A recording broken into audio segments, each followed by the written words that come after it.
UPSC exam में president और governor का कंपैरिजन एक बहुत ही इंपॉर्टेंट टॉपिक है ना? और अक्सर ये कंफ्यूजिंग भी होता है।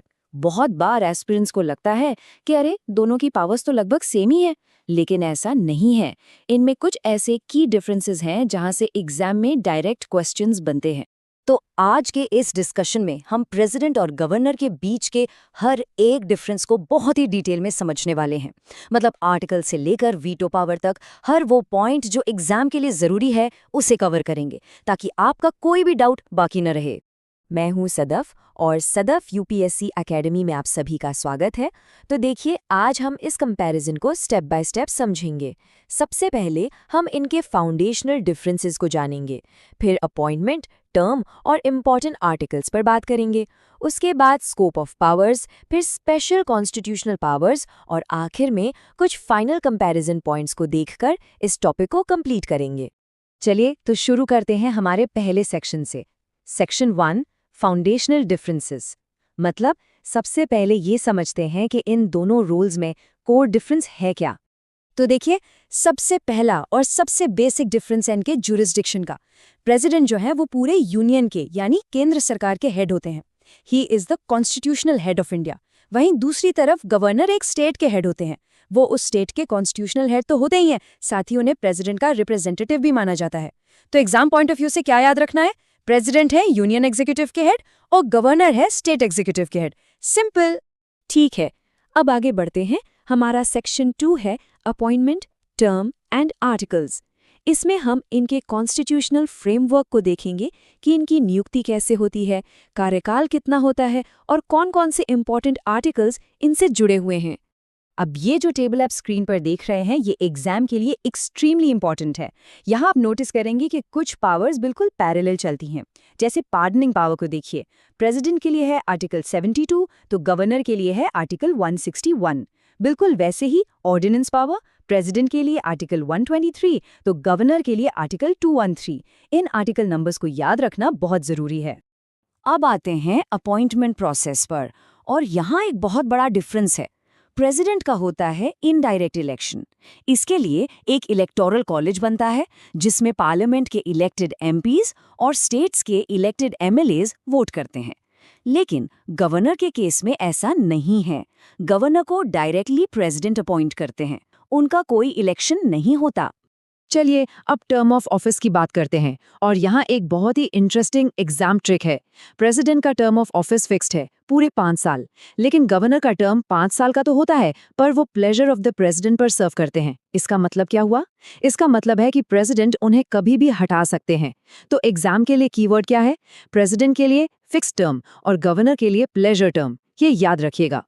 क्वालिफिकेशंस की बात करें तो ये काफ़ी हद तक एक जैसी हैं।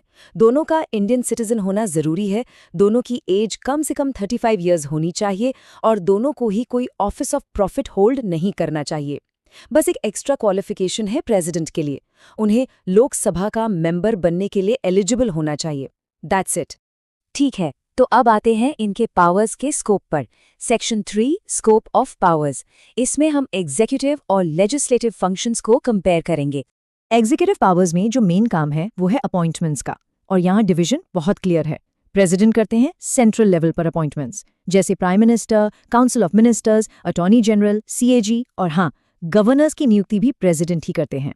वहीं दूसरी तरफ गवर्नर करते हैं स्टेट लेवल पर अपॉइंटमेंट्स, जैसे chief minister, state council of ministers, advocate general और स्टेट पीएससी के मेंबर्स। सो की पॉइंट क्या है? President central appointments, governor state appointments. Legislative powers में भी इनके रोल्स काफी पैरेलल हैं। प्रेसिडेंट पार्लियामेंट का सेशन समन और प्रोरोग करते हैं, गवर्नर यही काम स्टेट लेजिस्लेचर के लिए करते हैं। प्रेसिडेंट लोकसभा को डिसॉल्व कर सकते हैं, तो गवर्नर स्टेट असेंबली को। दोनों ही अपने अपने लेवल पर बिल्स को असेंट देते हैं, और हाँ, मनी बिल पेश करने के लिए दोनों की प्रायर परमिशन जरूरी होती है। ओके, अब आते हैं सबसे क्रूशियल सेक्शन पर। Section 4, special constitutional powers. यहाँ हम वीटो, ऑर्डिनेंस, पार्डन और डिस्क्रेशनरी पावर्स की बात करेंगे, और ये वो टॉपिक्स हैं जहाँ से क्वेश्चन सबसे ज्यादा बनते हैं। वीटो पावर्स की बात करें तो प्रेसिडेंट और गवर्नर दोनों के पास 3 कॉमन वीटो पावर्स हैं: एब्सोल्यूट वीटो, सस्पेंसिव वीटो और पॉकेट वीटो। यहाँ तक तो सब सेम है, लेकिन गवर्नर के पास एक स्पेशल पावर है जो प्रेसिडेंट के पास नहीं है। और ये स्पेशल पावर है, गवर्नर किसी भी बिल को प्रेसिडेंट की कंसिडरेशन के लिए रिजर्व कर सकते हैं। ये पावर प्रेसिडेंट के पास नहीं है। और यकीन मानिए, ये एग्जाम का एक फेवरेट क्वेश्चन है, तो इसे अच्छे से याद कर लीजिए। ऑर्डिनेंस पावर्स की बात करें तो ये पावर दोनों के पास है। प्रेसिडेंट के लिए है आर्टिकल 123 और गवर्नर के लिए है आर्टिकल 213। कंडीशन भी सेम है। प्रेसिडेंट तब ऑर्डिनेंस लाते हैं जब पार्लियामेंट सेशन में ना हो और गवर्नर तब जब स्टेट लेजिस्लेचर सेशन में ना हो। अब आते हैं पार्डनिंग पावर पर। यहाँ कुछ बहुत इंपॉर्टेंट डिफरेंसेस हैं। प्रेसिडेंट आर्टिकल 72 के अंडर यूनियन लॉ के वायलेशन, कोर्ट मार्शल सेंटेंसेस और डेथ सेंटेंस के मामलों में पार्डन दे सकते हैं, जबकि गवर्नर आर्टिकल 161 के अंडर सिर्फ स्टेट लॉ के वायलेशन के केसेस में पार्डन दे सकते हैं। और पार्डनिंग पावर में जो सबसे बड़ा अंतर है वो है डेथ सेंटेंस को लेकर। गवर्नर डेथ सेंटेंस को पूरी तरह से माफ यानी पार्डन नहीं कर सकते। वो सजा को कम्यूट या रेस्पाइट कर सकते हैं, लेकिन कंप्लीट पार्डन सिर्फ और सिर्फ प्रेसिडेंट ही दे सकते हैं। This is a very important UPSC point. Emergency powers के मामले में तो पिक्चर एकदम क्लियर है। इमरजेंसी डिक्लेयर करने की पावर सिर्फ और सिर्फ प्रेसिडेंट के पास है, चाहे वो नेशनल इमरजेंसी हो, स्टेट इमरजेंसी हो या फाइनेंशियल इमरजेंसी। गवर्नर कोई भी इमरजेंसी डिक्लेयर नहीं कर सकते। उनका रोल बस इतना है कि वो आर्टिकल 356 के तहत प्रेसिडेंट्स रूल के लिए प्रेसिडेंट को रिपोर्ट भेज सकते हैं। लेकिन डिस्क्रेशनरी पावर्स के मामले में सिचुएशन बिल्कुल उलट जाती है। यहाँ गवर्नर प्रेसिडेंट से ज्यादा पावरफुल हैं। प्रेसिडेंट को मोस्टली काउंसिल ऑफ मिनिस्टर्स की एडवाइस पर ही काम करना होता है, पर गवर्नर के पास कुछ रियल डिस्क्रेशनरी पावर्स हैं, जैसे हंग असेंबली में सीएम को चुनना, बिल को प्रेसिडेंट के लिए रिजर्व करना, प्रेसिडेंट्स रूल के लिए रिपोर्ट भेजना। ये भी यूपीएससी का एक फेवरेट टॉपिक है। चलिए, अब हम अपने फाइनल सेक्शन पर आ गए हैं। Section 5, final comparison points. इसमें हम रिमूवल, सैलरी और एक क्विक रिवीजन करेंगे। रिमूवल प्रोसेस में जमीन आसमान का फर्क है।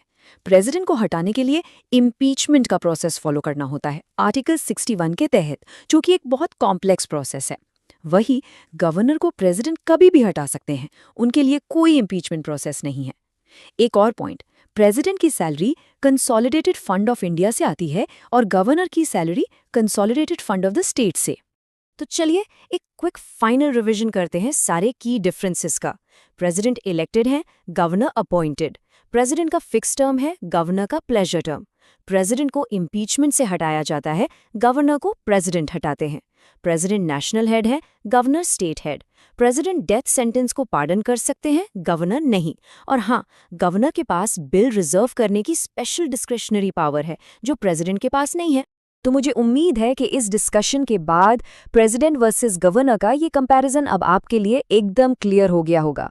अगर आप यूपीएससी की तैयारी कर रहे हैं तो ऐसे ही कंप्लीट पॉलिटी लेक्चर्स के लिए चैनल को सब्सक्राइब जरूर करिए। धन्यवाद।